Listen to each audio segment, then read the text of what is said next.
Nasa pa po sila?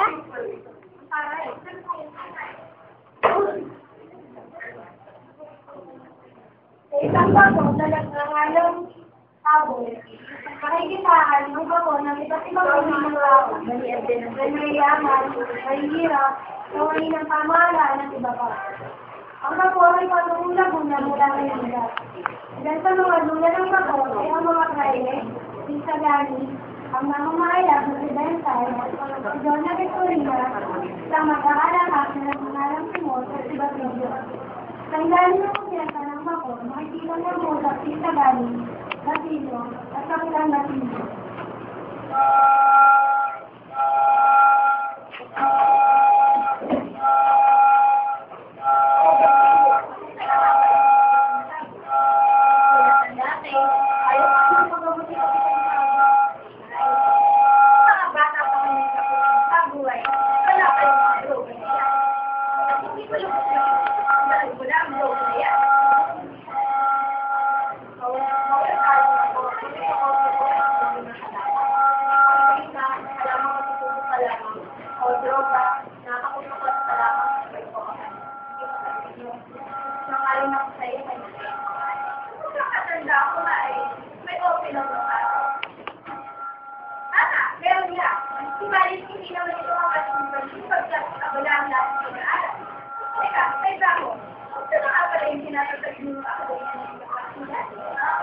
Handa na po ang lahat.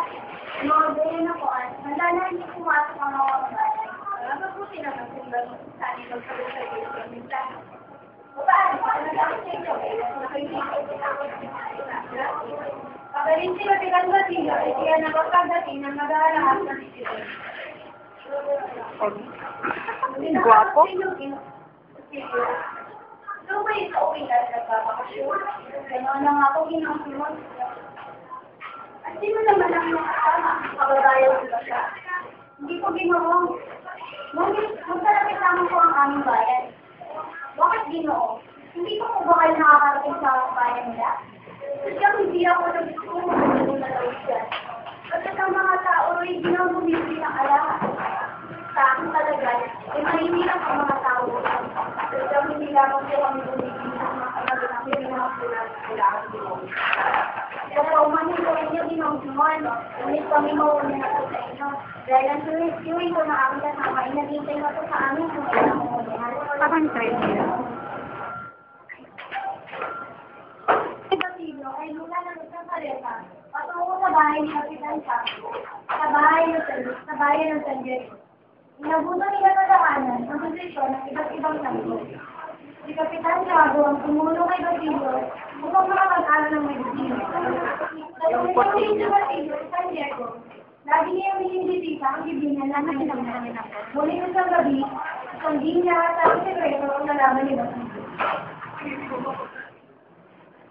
Sige mo, Timor. Ngunit ano ginagawa niya sa bibinan ng aking ina?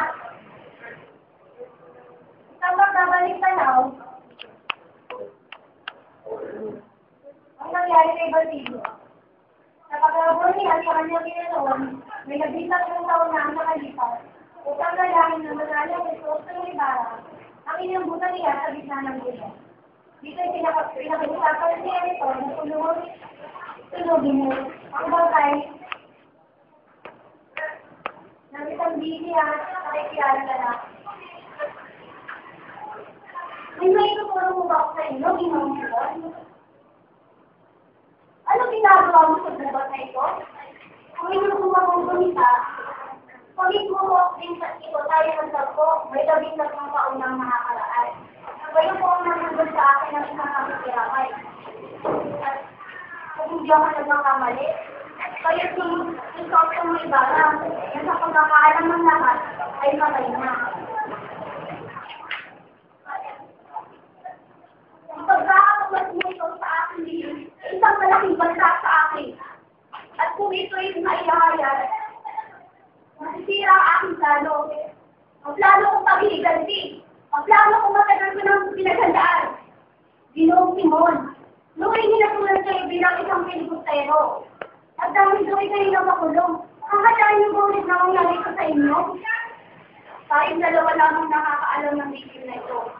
At kung mawawala ka sa aking landas, ay mananatili pa isang bihis. Madali pala ba siniking na patay ng mga pulisan sa loob ng buwan na ito? Kung kayo ay nagkamali pala ako ng pagkakilala ko sa inyo.